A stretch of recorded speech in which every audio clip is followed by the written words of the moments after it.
Possum. If you've seen my previous watch list, you might remember that whenever Sean Harris appears in a movie, I always mention my favourite performance of his. I've wanted to rewatch Possum for a while now, but I thought it would be a perfect movie for Halloween. And of course, I was right. Possum has one of the most uniquely disturbing tones in any horror movie. The bleak atmosphere permeates through the screen and feels like it's trapped you in the horrible, oppressive world Possum creates. If I had to describe it in one word, and bear in mind, I don't have to, it's my video, but if I had to, it would be British. The greys, browns, and yellows make a distinctly Thatcherite colour palette. Sean Harris plays the disgraced puppeteer Philip, who returns to his childhood home where his abusive uncle Morris, played by Alan Armstrong, has been residing. While not stated why Philip was fired, which helps to make our protagonist suspicious, it's probably because he made an abomination of a puppet called Possum. Like most great movie monsters, the film takes its time to reveal the full design, just giving little hints, like its legs or its shadow, but the design is so perfect in a very messed up way. Possum has a blank face with black eyes and gasping mouth frozen in fear and long, spindly legs hanging below it. First of all, I'll say for the record, before we carry on,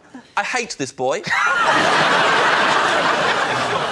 The slight movements it makes are very unnerving. Like when you're trying to capture an insect, so you're being very still, but it flinches. You know that thing? Yeah, that thing. It's such a simple concept for a monster, but it's utilised so perfectly. This comes from Matthew Holness, who's the creator of Garth Marenghi's Dark Place, which has this almost mythic status in the British TV canon. I know writers who use subtext, and they're all cowards. Holness took inspiration from the visual storytelling of German expressionist films like Nosferatu or Dr. Caligari, and wanted to create a modern silent film. And while I think he achieved this, the dialogue scenes between Philip and Morris are so well performed, and the narration is eerily unnerving. Possum is an adaptation of Holness's short story published in the fantastically titled The New Uncanny Tales of Unease. Noting that many stories about puppeteers led to them having a nervous breakdown, Holness wanted to tell the story of what would happen after. Originally, the puppet was constructed from pieces of roadkill and dead animals, but the film goes for a less grotesque but still disturbing, simpler design. Harris's performance is unnervingly childlike, being both quiet and anxious and walking with hunched shoulders. Similarly, the plot is structured like a kid's picture book, or at least one that was written by someone who fucking hates kids. The scenes are punctuated by Philip and Morris's narration, reading Philip's childhood poems depicting the abuse he suffered from his uncle and the resulting trauma. These poems are written simply yet effectively and read hauntingly by Harris and Armstrong.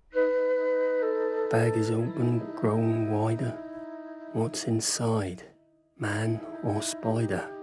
Little boy, don't lose your way. Possum wants to come and play. Morris often taunts and belittles Philip, reading through his journal and making him relive an incident with a fox. There is the question of whether Morris is even real, or is he just another malignant manifestation of Philip's. Philip constantly tries to destroy or rid himself of the puppet, leaving it in the woods, drowning it, setting it on fire, but each time Possum is back in his room, waiting for him. Possum is a physical representation of the sexual abuse Philip suffered from his uncle after a fire killed his parents. Morris's own puppet heavily resembles Punch from Punch and Judy, a children's character notoriously associated with abuse. Possum has an uncanny replica of Philip for a head, and with its spindly legs representing Morris's fingers, it implies that Philip has taken on the worst aspects of Morris. The local boy who's been kidnapped is the same as the one Philip saw on the train earlier, and the news reports about him seem to randomly tune in and out depending on when Philip is looking at the TV. Personally, I choose to think Morris is real and responsible for the kidnapping, not Philip. While it's plausible that Philip has grown up to incite the same pain that he was caused as a child, that would make the story all the more bleaker and wouldn't resolve his character arc. The whole story could be entirely metaphorical, but that's the good thing about art. You can have an entirely different interpretation to me, and both of them are right. But mine would be more right than yours. I mentioned recently that Caveat had an excellent puppet with the skinned rabbit, and it goes toe-to-toe with this terrifying Spider-Man. Don't say I went as Spider-Man. I didn't go as Spider-Man. I was Man-Spider. And it goes toe-to-toe with this terrifying man-spider. But there's no need for fighting. The rabbit and spider are boyfriends, and good for them. He has no respect for anyone's privacy and will cross any boundaries available to him. I hate him with all my heart. Yeah.